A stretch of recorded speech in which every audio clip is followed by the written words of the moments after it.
Salut à toutes, salut à tous et bienvenue dans cette nouvelle vidéo sur la chaîne, c'est mon avis.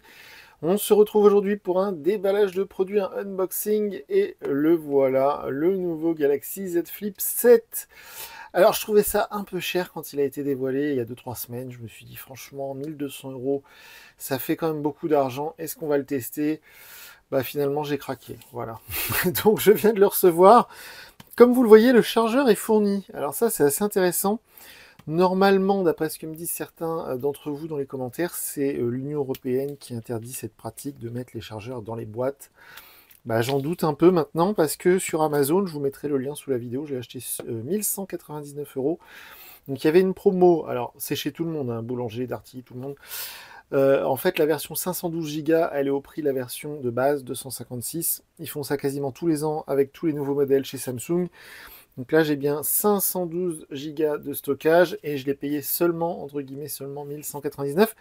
Et donc, en plus, il y avait le chargeur qui était offert. Alors, j'en ai déjà un chargeur rapide 25 watts Samsung, comme celui-ci. Ça coûte une dizaine d'euros. Je vous mettrai le lien sous la vidéo. C'est celui que j'utilise déjà. C'est de l'USB-C, donc ça va avec le câble qui est fourni dans la boîte. Et ça charge plutôt vite, même si 25 watts, c'est pas ce qu'il y a de plus rapide. Certains concurrents sont à 60-90 watts. Bref, alors je l'ai pris dans le magnifique, je dirais orange. Ils appellent ça corail. On va voir ça dans un instant. Une chose est sûre, c'est que ça vient de sortir, puisqu'on est aujourd'hui le 23 juillet 2025. Alors malheureusement, nous ne faisons pas partie, c'est mon avis, des influenceurs qui ont le droit d'avoir des modèles de, comment dire, en avant-première. Hein. Chez Samsung, ils n'envoient ça qu'au plus gros. Donc du coup, vous avez déjà vu passer des tests du Z Flip 7, mais vu que c'est des personnes qui ont été invitées par Samsung et à qui on a offert des Samsung, est-ce qu'ils étaient vraiment de bonne foi? J'en doute. Est-ce qu'ils étaient vraiment complètement objectifs? J'en doute également. Donc celui-ci, au moins, on l'a acheté avec nos sous.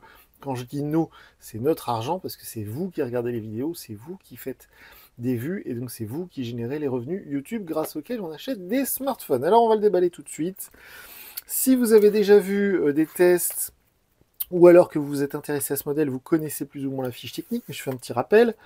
Donc on a un nouvel écran sur l'écran externe, on va appeler ça comme ça, qui est plus grand que l'année dernière sur le Z Flip 6. On a aussi un gros changement qui est pour moi une mauvaise décision, mais je verrai justement en le testant. Ce n'est pas le processeur Qualcomm Snapdragon 8 Elite qu'on a dans tous les meilleurs smartphones actuels. C'est un processeur made in Samsung, c'est le Exynos. Moi, je suis pas fan, mais je vais quand même tester ça. Et alors, attention, là, c'est très important. C'est le premier smartphone qu'on teste sur la chaîne, c'est mon avis, avec Android 16. Et oui, Android 16, c'est aussi pour ça que je me suis décidé à le commander, parce que la fiche technique ne fait pas tout, c'est-à-dire le prix, c'est très élevé, mais c'est le premier smartphone de série qu'on peut acheter dans le commerce avec Android 16. Même chez Google, parce que d'habitude, c'est eux, hein. Vous savez, tous les ans, avec les nouveaux pixels, généralement, on a la nouvelle version d'Android. Ben non, là, cette fois-ci, c'est Samsung qui a eu la primauté. Android 16 et One UI 8. Donc ça aussi, c'est une nouveauté parce que jusqu'à présent, même le S25 Ultra qu'on a testé il n'y a pas longtemps, ou le S25 Edge, ils étaient sous Android 15 avec One UI 7. Alors, comme d'habitude, la petite pochette ici, avec le petit câble USB-C, justement, et puis la petite littérature, voilà. Donc le guide de démarrage rapide, donc assez épais, hein. Waouh. Les trucs de sécurité, la nouvelle fiche énergie. Moi je les collectionne maintenant, c'est comme les cartes Pokémon, j'en ai une dizaine déjà. Alors qu'est-ce qu'ils nous disent aujourd'hui l'Union Européenne? Ils nous disent que c'est réparable en grade B. Pourquoi? C'est toujours assez obscur. A priori l'autonomie n'est que de 42 heures. Et il résisterait très très bien au choc. Vous voyez, il est noté A en résistance aux chutes. Okay. Et la batterie serait rechargeable 2000 fois, alors qu'on a vu des smartphones récemment où ça indiquait que 1000 fois. Trop bizarre. Et il serait réparable à C. Bon, et il est certifié IP48. Alors je rappelle que le premier chiffre dans la certification, c'est la résistance à la poussière. Le deuxième chiffre, c'est la résistance à l'eau. Donc IP48, c'est comme IP68. Ça résiste à une immersion dans l'eau, piscine, baignoire, ce que vous voulez. Le 4, par contre, évidemment, c'est en dessous du 6. Pourquoi? Parce que les smartphones pliants, parce qu'on dit une chaise pliante, on ne dit pas une chaise pliable. Donc les smartphones pliants, ils aiment pas trop la poussière, genre la plage, le sable. C'est pas fait pour eux. Donc c'est pour ça qu'il est 48 et non 68. Et ça sert à rien, mais c'est là. Ok, le câble USB-C, le petit outil pour sortir le tiroir SIM. on va s'intéresser maintenant au smartphone.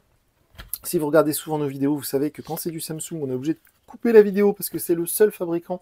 Même s'il y en a un qui a fait ça il n'y a pas longtemps, je ne sais plus qui c'était, on avait été surpris. Il y a un autre fabricant qui nous a fait le coup il n'y a pas longtemps, où maintenant il faut absolument mettre un réseau Wi-Fi ou une carte SIM, sinon le téléphone ne veut pas aller au bout de la config. On ne peut pas l'allumer, on ne peut pas s'en servir sans Wi-Fi ou carte SIM, donc je suis obligé de couper la vidéo à chaque fois. Vous voyez ce rose corail, c'est vraiment rose. Hein. En vue, je ne sais pas si vous allez le voir à la caméra, mais en réel, c'est très rose. C'est pas orange du tout. Hein. Donc sachez-le. Il est un petit peu plus lourd que les années précédentes. Donc, moi, je trouve que c'est pas forcément une bonne nouvelle. On est à 180 grammes. Pourquoi? Parce que l'écran est devenu un peu plus grand. Ils ont rajouté un peu de poids et l'écran interne est devenu plus gros aussi. Plus grand. Donc on a un téléphone qui est plus grand en main. On est vraiment là, c'est le format d'un S25 Ultra. Donc c'est très grand. Et donc on va enlever les petites protections en papier. Donc voilà cet immense écran façade, hein, comme le concurrent Motorola avec le Razer 60 Ultra, par exemple, un écran comme ça bord à bord. Donc ça c'est bien. On va enlever la petite étiquette inutile ici. On va enlever aussi la protection sur l'écran interne. Voilà, immense écran interne. Alors, si vous regardez souvent nos vidéos depuis plusieurs années, on a déjà testé le Z Flip 4, le Z Flip 5, le Z Flip 6. Et vous le savez, donc il y a une protection d'écran qui est très dure à voir, mais vous allez peut-être voir, qui est déjà pré-appliquée sur l'écran interne. Et il faut savoir que si vous enlevez, si vous décollez cette protection d'écran, la garantie saute. Donc moi je me suis fait avoir une fois, je m'en fiche, hein, c'est pas une histoire de garantie, mais sachez-le, sur les Razer, les Motorola, tout ce qui est pliant, si on enlève le film protecteur, ça fait sauter la garantie. C'est très bizarre, mais c'est comme ça. Nouvelle charnière qui permet d'avoir encore plus de choix dans l'angle qu'on veut imposer au téléphone. Et voyez, et voilà, hop, et évidemment il se ferme bord à bord. Alors ce qui serait très intéressant, ce serait de tester le nouveau Z Fold 7, mais là on est à 2000 €, donc on attendra un petit peu.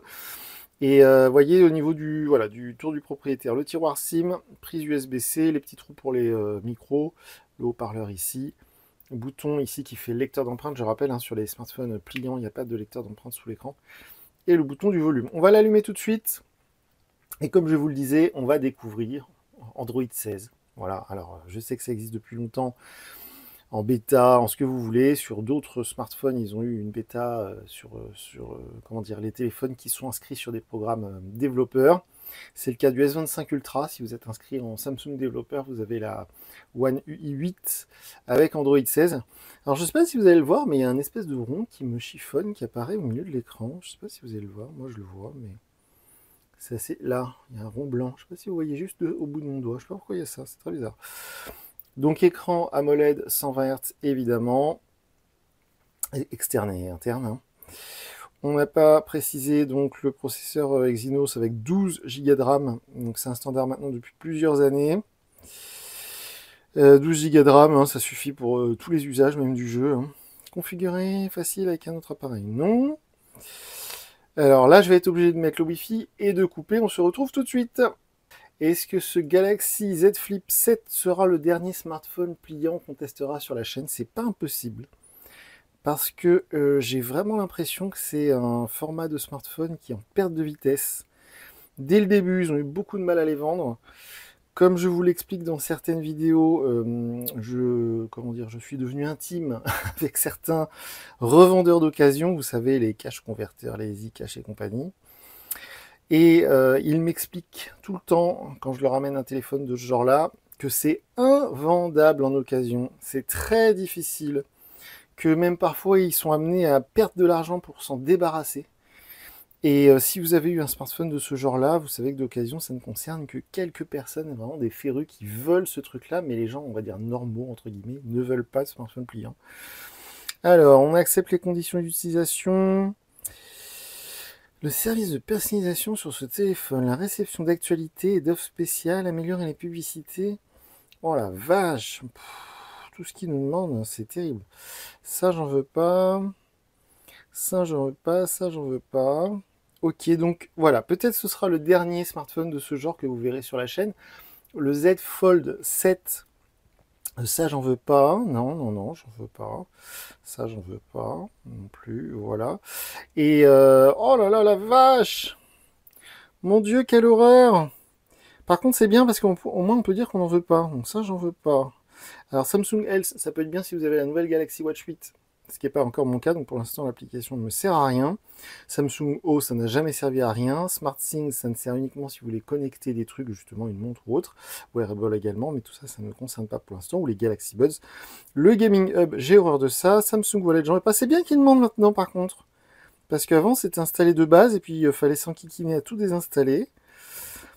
Blablabla, ok, je sais pas ce que c'est que tout ça. On va laisser compte Samsung quand même. Français, ok. On device, bon, on va laisser ça. Mais tout le reste, honnêtement, c'est pas nécessaire. Ok, suivant. Voilà, maintenance de votre téléphone, c'est terminé. Ok, c'était un peu long quand même. Donc oui, je vous le disais, le Z Fold 7, c'est une merveille de technologie, il est extra fin, etc. Mais il coûte 2000 € déjà. Et puis, encore une fois, pour avoir eu en téléphone perso le Z Fold 6 pendant quelques semaines, je me suis rendu compte à quel point ça sert pas à grand chose de l'ouvrir. Peut-être une fois de temps en temps pour jouer un jeu, regarder une série, mais sinon 99% du temps, l'écran externe suffit. Donc franchement, voilà, les téléphones pliants, je pense que c'était une fausse bonne idée et que tout le monde s'est...